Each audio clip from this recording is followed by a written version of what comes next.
Hey YouTube, Joeboy here. So, I really appreciate all you guys waiting for the official, waiting for me to gather my thoughts to talk about this chapter.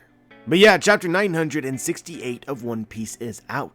So if you haven't checked out that chapter yet, I suggest that you do so because I will be spoiling you. But now that you have, let's begin.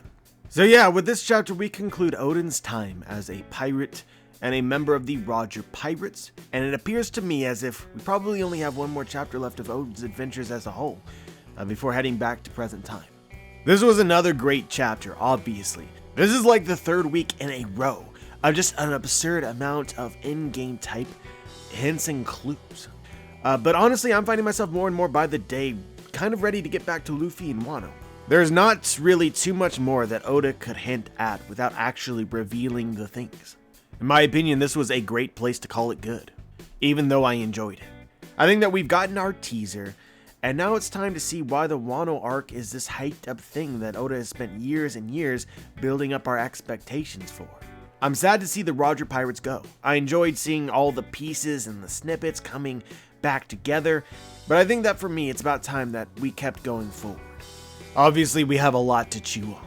I'm sure you guys can probably already guess what I really want to talk about from this chapter, but let's start off with the end of it, or probably more specifically the end. Let's start off with the vast majority of the chapter after the beginning.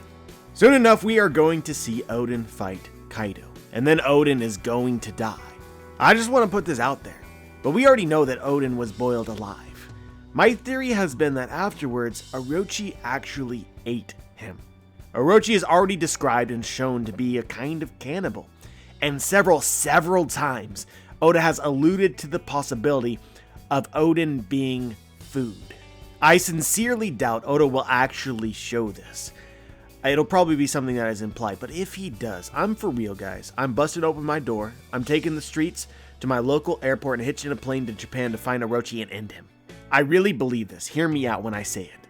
Orochi is the very most dislikable character in all of One Piece. I feel that right now. That is how I feel about Orochi. Spandam, yeah, I hate him, but not as much. Walpole, again. Celestial Dragons, yeah. Blackbeard or Akainu, it's honestly pretty mild. In comparison, we have just, like a little difference of opinion. Thinking about Orochi, what Orochi has done, what Orochi might do, is probably going to give me anger issues. And if that cuckhead eats Oden, I think we're all gonna need to put on our straw hats and join this war right now. No exaggeration. If this was some kind of real life event, I'd be out for blood. But I suppose the point of me saying this is this is praise, honestly. I think how Oda has been developing Orochi, and maybe this is recency bias. Maybe I feel this now because this is what's happening now, but I really feel like this is some of the best character work, villain, this sort of archetype that Oda has ever done. For me, I definitively put it ahead above other characters of this type. And truthfully, the flashback has a lot to do with that. But before Orochi can eat Oden and boil him alive, I guess first we would need Orochi to defeat Oden. And I seriously doubt he is doing that now or on any other timeline. However, Oden looks about ready to end Orochi. As we see him in this final chapter, he's like, I'm not waiting for Kaido. You gotta wonder, is Kaido somehow already there? Because that's the only thing that I see for him at this time. The only thing that will save Orochi. Unless Oda's about to pull that Orochi is still a samurai card. Or is Kaido literally gonna drop from the ceiling? But anyway, I think it's kind of haunting to read this dead man's words, Oden's journal. I can only guess that after Oden's defeat at the hands of presumably Kaido, Oden finished his journal in a jail cell or something. Otherwise, him writing a few paragraphs like we just got before leaving to attack Orochi doesn't make a whole lot of sense to me. Unless he's sitting there having important conversations with Toki and everybody else sort of taking in what's going on and is literally at the same time writing in his journal.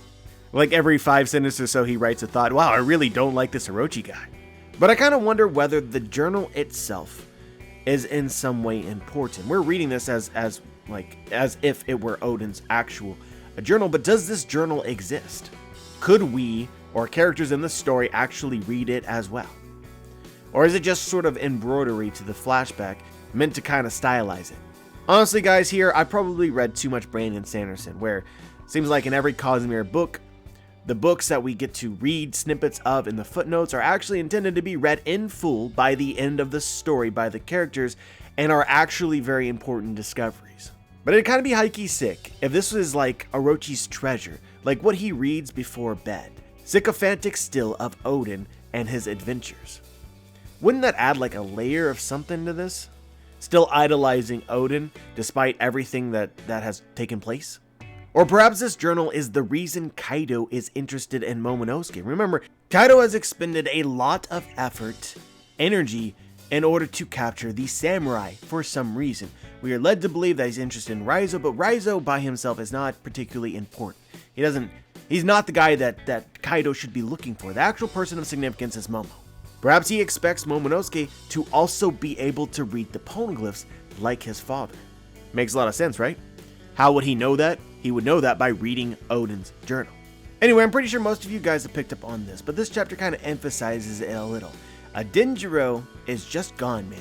You guys know I've been all over the place with Denjiro speculations, and this chapter didn't help me at all. On one hand, you could argue him to be Kiyoshiro, and on the other hand, you could argue him to be the Witching Hour Boy, and technically, since we haven't seen the Witching Hour Boy, he could be both of them. And I'm not sure either of these speculations actually excites me. This chapter we learn that he's essentially gone AWOL, borrowing and paying back money. As to the extent of this or the purpose of this, we're not entirely sure. It's important, I think, it is somewhat implied that whatever he is doing is being kept secret from everybody else. When Oden asked about him, they were very not specific. So for what reason exactly would one continuously borrow money only to return it? You kind of get the sense that he might be turning each coin he borrows into another coin to save up. I mean, this is precisely what he did earlier in the flashback. I think that the idea as a whole is pretty established already, so what exactly is he doing, and how will that tie into the present story? At this point, I mean, he should be filthy rich, so is he dropping the coin off as the Witching Hour Boy? To me, this theory is a lot like the theory that we would find Kawamatsu in the jail cell. It's just kind of obvious. We're looking for missing samurai, and we have a mysterious, silhouetted, highlighted character. It's stupid easy to put the two thoughts together, and if it happens, I think it'll be completely as expected in my opinion, and not that exciting. Denjiro showing up himself would be exciting, that would be hype, but as for the reveal of him as the Witching Hour Boy, that would be expected. I might like Denjiro as Kiyoshiro more if it weren't for the fact that they do not look similar enough. We've already had the whole Yasu isn't recognizable thing, and to me, at this point, it just feels kind of cheap. Yeah, a famous guy who fights Kaido is now the leader of the Yakuza and the second most powerful guy in the entire country. It's just a little bit tough to swallow. I just hope that whatever the truth is, Oda does something unexpected that also feels satisfying. Even if he reels Denjiro as the Witching Hour Boy, you change it up in some way. Maybe it turns out that Denjiro is not the character that we expected to find. Like, Oden was expecting to be hated, and Denjiro actually does hate him for abandoning the country. And then the same concept would apply to Kinemon and everybody else who also abandoned the country. So yeah, the Witching Hour Boy is who we expected it to be, but he is not the kind of character we expected to find. But anyway, this was something that I was reminded of during the chapter, and I'm really curious how the Denjiro thing will actually play out. It's still one of the most important things to the Wano arc right now. But yeah, on the other hand, I want to talk about Toki, guys. There is a very real possibility that Toki may actually be alive, based on the decisions that Oda made in this chapter. As far as I'm aware, the first person to mention this was Ohara, and this was pointed out to me by Revujo, the guy who makes my thumbnail art. But you notice there's kind of like a conspicuous panel in the middle of this chapter where they're like, oh, Toki got shot by an arrow in the leg, and then Oda made a point of pointing it out. And overall, I felt like the reaction to the arrow, I understand that her getting shot is a big deal, but it's like, it felt over dramatic. It didn't feel like something that needed to be in the chapter. Like if Oda was creating a thumbnail, there's like giant red arrows pointing at Toki's scar. It was like oddly specific. That's just my general feeling. Why exactly did Oda feel the need to show this scar? And so the idea, guys, is that this arrow hole scar is going to be used as an identifier when we discover Toki in the present storyline. And we can't forget that it's just a possibility that she may be alive. She sent everyone into the future. Did anyone actually see her die? No. So perhaps us as readers, we discover that we have found Toki in the present storyline by the woman who has this very same scar. I don't really want to get into any specific ideas like Komurasaki is actually Toki in disguise or some other character that we know of. But that's what this could be used as, and I think thinking about it, this is something that I believe. And I think another low key from this chapter I want to mention, I'm pretty sure Toki foresaw Oden's death. She pleads with him not to leave. She tries to stop all of the conversation that would truly anger him. We already know that she has visions and some affinity with the future, and I think that this just adds to it in my opinion. She knew exactly what was going to happen, and I thought that it was interesting that in this moment she tried to stop it. Like, even if she knew it was the right thing, she almost couldn't do it. It almost breaks my heart a little. But we'll get into this a little bit more later. But what exactly is your opinion of all this, prophecy stuff in One Piece? We've kind of been lathered with it recently between Toki, Charlotte, Roger to an extent, the old witch who guided Orochi. I think inherently this idea is going to be hit or miss. And I would say that I personally liked it better when Capone said in Whole Cake to Katakuri, you can predict the future, but that doesn't mean that we can't change it.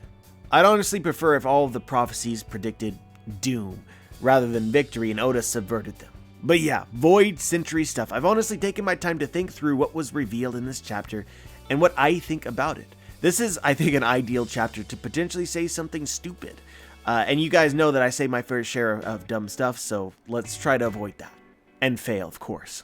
Oden reveals that there was a purpose for Wano's borders to be closed, but now they must be opened again in preparation for Joy Boy's appearance. Joy Boy, the dude from the Void Century, he will appear? I've seen some theories, let me tell you. And I've also seen some upset people. Obviously, we're supposed to believe Joy Boy is Luffy, but some are wondering whether if Joy Boy himself will actually appear like Toki from the past, or whether Luffy is actually Joy Boy, like the same person from the Void Century, simply reincarnated in some fashion.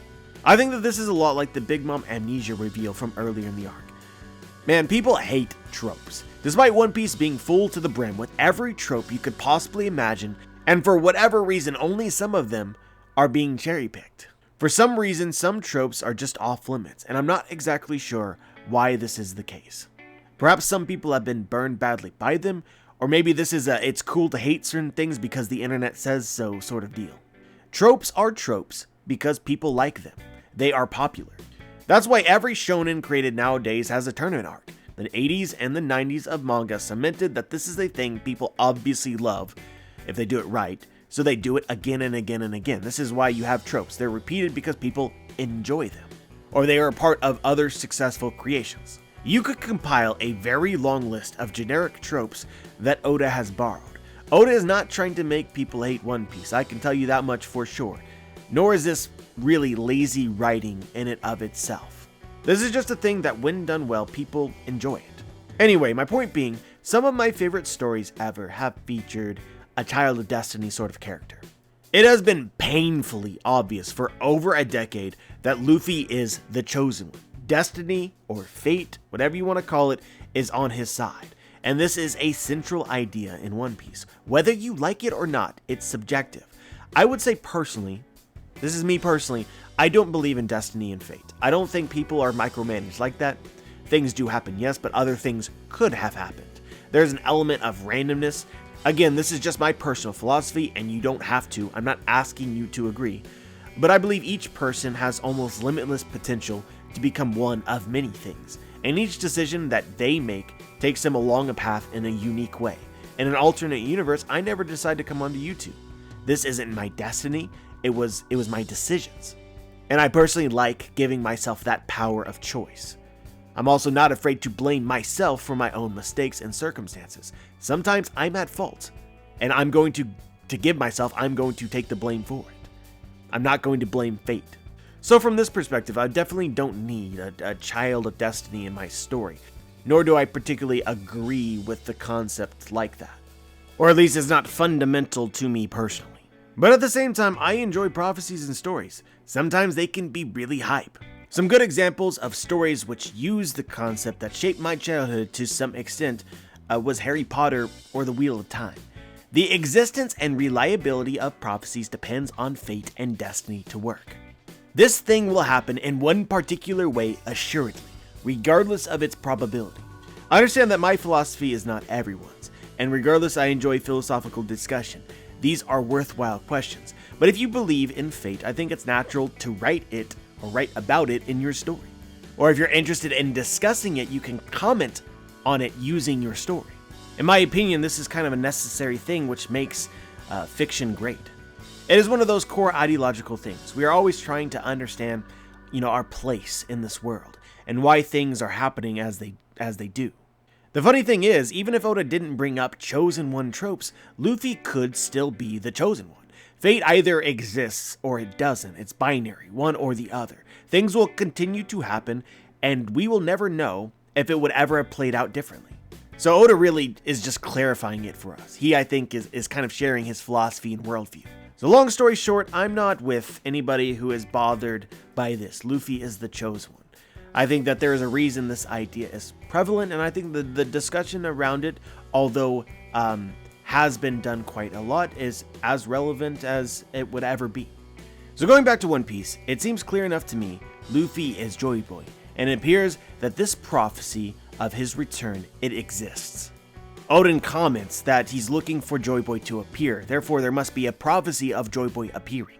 This also adds up with many other things, the Sea Kings awaiting the return of their queen, the Fishmen waiting for the time that Noah can be used, the Minks waiting for the dawn, and the person who would bring about that world, Roger is waiting for somebody. The list could go on for things that have likely been prophesized from the distant past. I have for years believed Luffy to be the chosen one, and I'm more than fine with it. But I don't think that I like Oda's use of prophecies, though, so far, at least on the surface. I don't know, my impression is that it's too specific. As it appears to me right now, the entire future has been mapped out very, very specifically. The only thing they got wrong was the when, like the time this would occur. And even then, it appears as though that may have changed in some way because the Sea Kings seem very aware that their king is about to be born and that huge change is coming. Or are these just some old crotchety Sea Kings who have this conversation once every 15 years or so? Hey Joe, our sovereign's gonna be born in 10 years. You said that last year. I can't wait for the two sovereigns to meet. I swear, Joe, if you're wrong again, I feel it. I think that's a little less exciting when you know exactly what will happen. I'd honestly prefer, I really hope that this is the case, that the original prophecies from the Void Century are partly interpreted. Like for instance, reading Toki's prophecy in Wano, it's kind of vague, right? 9 shadows, Orochi is a moon who knows not of the dawn. It leaves out a lot. There's a lot of meaning that is derived from your own conclusions about the words used. It isn't spelled out to you. And even if you think you understand what it means, you could be partly wrong. Kyoshiro even comments on this in Orochi's interpretation of it. Like me personally reading this prophecy, I'm trying to twist it, make it make sense from the light of how can we give Orochi the most painful and gruesome death that we possibly can. I see 9 shadows represents the 9 pieces that they are going to cut Orochi into. Only then will you understand the dawn. Makes sense to me. Or Charlotte in Fishman Island. Luffy will destroy Fishman Island, but, what is left is the how and the why. Charlotte obviously misinterpreted the prophecy to some extent, in my opinion. I hope these prophecies can be partly wrong because of the people who are interpreting them. I think it's more interesting that way. I don't want Luffy to, at some point in time, or, other characters in the story to just know of the prophecy and know exactly what's going to happen. My hope is that these prophecies that I think assuredly exist are vague, and people have chosen to believe in them in certain ways. Like, let's say Luffy and crew discover the true history. Like Oden and Roger, they learn of the prophecies, and Luffy chooses not to follow them as they have been interpreted by others, which in fact leads him to fulfill them in a different but similar way. I think if prophecies actually existed, like in the real world, people would be too focused on them and attempting to ensure they go as planned. It's all part of the plan. Also keep in mind that this is a trope in and of itself, but another one that I enjoy. The trope that you can't plan fate. You can't control all of the variables. At the end of the day, you have to decide what to do for each moment, and ultimately what you decide is based in part on your own nature. As One Piece goes, plans always seem to fail, especially regarding Luffy, because Luffy can't follow them. So if there were to be a prophecy from the Void Century and some kind of great plan, I'd expect Luffy to fail at that too. And maybe that's the discussion Oda always intended here. And all of this makes me think about religion, and I wonder if Oda will fully go there. We talked about the great trees just the other day based on the creation story from the Old Testament, Adam, Eve, the tree of knowledge, and the forbidden fruit. People in the comments even point out that the whale tree, as potentially another great tree, may refer to the Leviathan. If Luffy is the chosen one, prophesied to arrive and save the world, given all these biblical references, he very easily could be the One Piece equivalent of Jesus. But what I find to be interesting here, not everyone believed or believes in him. I don't want my comments to go crazy here, guys. Keep it tame. I think that we should all respect other people's beliefs in every way. But what I'm saying is it's not human nature to always agree, and perhaps Oda is using that in One Piece. Are we getting a glimpse into like the religion of the Void Century? You have this prophecy which was created sort of like religious following, but some believe it and some don't. And even among the people who believe it, they don't always believe it, perhaps in the same way. I would really like Oda to go there. I'm not entirely convinced that he would, but I would love it.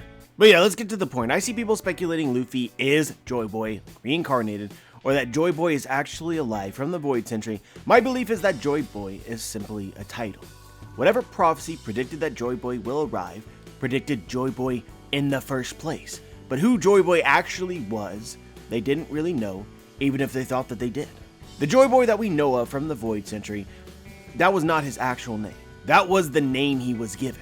As sort of a callback to this last chapter, and Roger was given the name, the King of the Pirates. He didn't ask for it and he wasn't born with it. They just started calling him it. In the last chapter, Charlotte predicted that Fishman Island's gate would be destroyed. Neptune wants to blame Roger, but in fact it was the Sea Kings. Prophecies can be read wrong. Like when Charlotte predicted Luffy would destroy Fishman Island, she was specifically reading his future. But if this were to be a general prophecy, it could easily be misinterpreted. We see Luffy here, called the Human in the Straw Hat, and he is entirely silhouetted.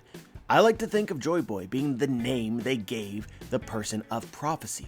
Like my avatar, a smiling boy shrouded in shadows. Something, of course, was destined, but the when, where, and how are a complete mystery, or so vague as there could be many possible conclusions. Because of the importance of this prophecy, they gave the smiling boy a name, Joy Boy, and they awaited his arrival. So here Luffy can be Joy Boy, but not be the Joy Boy from the Void Century, and Joy Boy himself doesn't have to be alive in the present story. I personally like this best. Joy Boy is just a title, a made-up name to represent a person that will one day exist. But it's about here that I want to take all of these ideas, put them together, and make what I feel to be an interesting story. I kind of wonder whether the people during the Void Century didn't as much wait for Joy Boy as they tried to actively create him. In a way, maybe they could have benefited from Rayleigh's advice. Perhaps they were too impatient. Maybe others could come to a different conclusion. Why would Joy Boy go by the name Joy Boy if it is just a title? Maybe that was who he believed himself to be. Maybe that is what people during that era called him. The one who would fulfill the prophecy, that's who they thought he was, and they were all wrong. Or even Roger in this chapter essentially trying to create the one who would follow his destiny, Ace. I believe he was waiting for Joy Boy. That is why having a son is important. So he decides, I will create him, of course. Yet he was wrong, assuming Luffy isn't his son. Ace is dead. And maybe that is the point. I personally really like the idea of characters, even our heroes, being fallible. They can be wrong, and I think that there's evidence from the story which kind of suggests that this could be a direction Oda is going. You gotta let things happen. You don't decide who Joy Boy is or who is not. Fate itself decides that. Perhaps this could have been where the people of the Void Century got it wrong, and maybe this harmed their dreams and goals more than it helped them. Obviously, the world will still one day change if we can trust fate in these prophecies, but maybe it would have changed sooner if people hadn't rushed to fulfill the prophecy. I like this theory personally, much more than I like anything else that I've heard. But at the end of the day, it's just a theory, and I'm curious where Oda actually takes it. Despite telling you that I like this theory and I believe in it, there's another part of me which says, well, it's probably the more likely thing here is that Joy Boy's will probably just exists in everybody who carries the D initial, or at least a lot of people who carry the D initial. You still have to find a meaning and reason for the will of D being in the story. The nature of this will obviously be important. I'm really not sure how I feel about Luffy essentially being controlled by the long-dead spirit of Joy Boy possessing his descendants. For instance, I like to think that Shanks inherited Roger's will, and then Luffy inherited Shanks and Roger's will, and then when Ace died, Luffy inherited Ace's will. But these are all people that are not the same person. You feel me? Moving on, there is some interesting commentary on sovereigns or kings being born and meeting. One of these is very obviously Shirahoshi, and the other I think we can assume to be Luffy. Keep in mind, we could be wrong, but if Luffy is a king, I think we already know what he would be king of. King of the pirates. I think that this prophecy created characters that will undoubtedly appear at some point in history, Joy Boy being one of them, Poseidon another, or if you watch my last theory, Momonosuke could be another, either as Uranus or Pluton. These are roles, characters of historical significance that have been foretold and have purpose in the future. I like to think that this prophecy singled them out as kings, which is especially fitting for Shirahoshi. And like in Toki's prophecy, the 9 shadows, maybe you have 3 kings. You guys already know that I believe the ancient kingdom was a kingdom of pirates. Its leader was called the King of the Pirates. If Joy Boy believed himself to be Joy Boy, the Joy Boy from the prophecy, and was supposed to be a king, I think it would be fitting for him to have been King of the Pirates. Perhaps this in part is why he earned the title of Joy Boy, why people begin to call him that. And perhaps this is why the world government feared Roger so much after he was called the King of the Pirates. They deleted everyone they found who was even associated with him. And this would explain why they aren't sure whether to off Luffy or Blackbeard.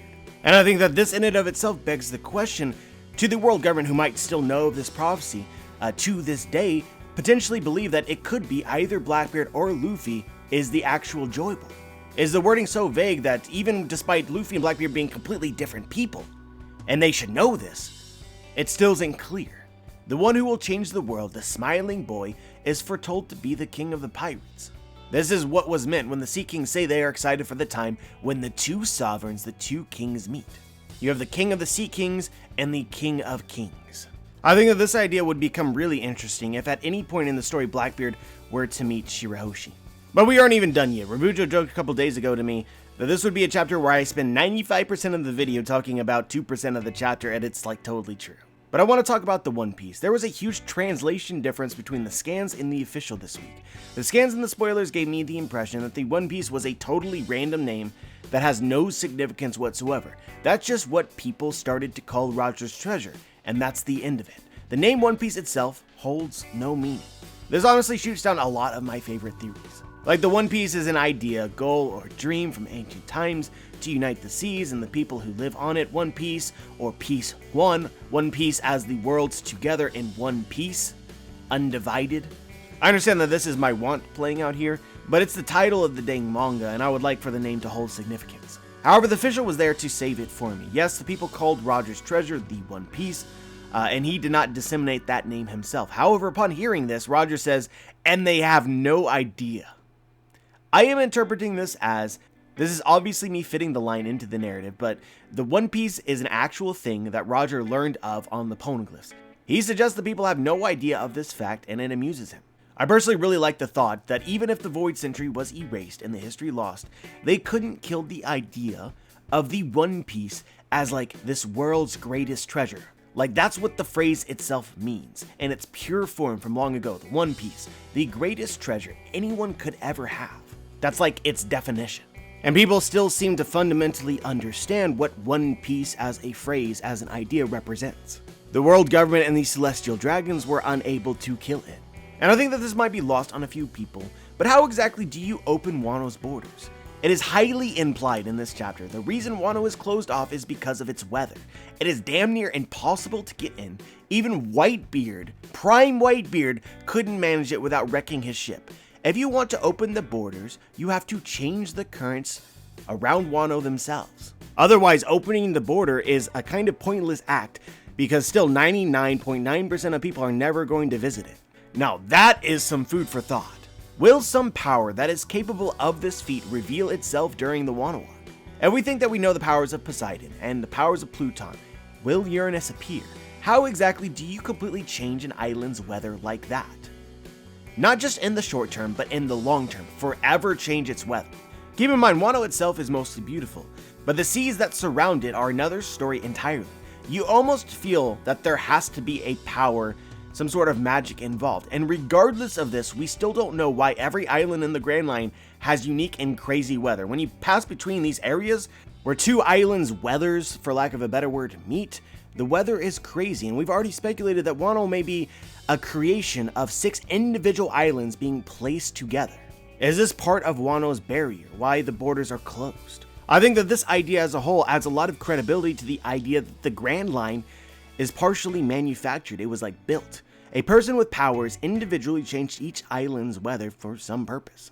But yeah, guys, I think that this is pretty much what I wanted to talk about from this chapter. I didn't include mention of the whales. My belief is that the whales desire the destruction of the Red Line, and so that's sort of how I interpret what the whales are excited for in this chapter, like it's in some way prophesized that the Red Line will be destroyed. You can go ahead and check my Twitter if you're looking for like more in-depth thoughts about that. I shared my thoughts there. But yeah, there was just so many little nuggets and hints and clues and ideas Oda threw into this chapter. I don't think that he held back at all, aside from like straight up revealing things. But yeah, for the most part, these are my conclusions. These are my speculations based on what we got. But understand, as always, you can come to a different conclusion than I did. And at this time, there isn't one right answer because we don't know the answer. So as always, feel free to leave your thoughts in the comment section below. Like the video if you liked the video, dislike the video if you disliked the video, subscribe if you want to be notified for my future content, and as always, guys, have a wonderful day.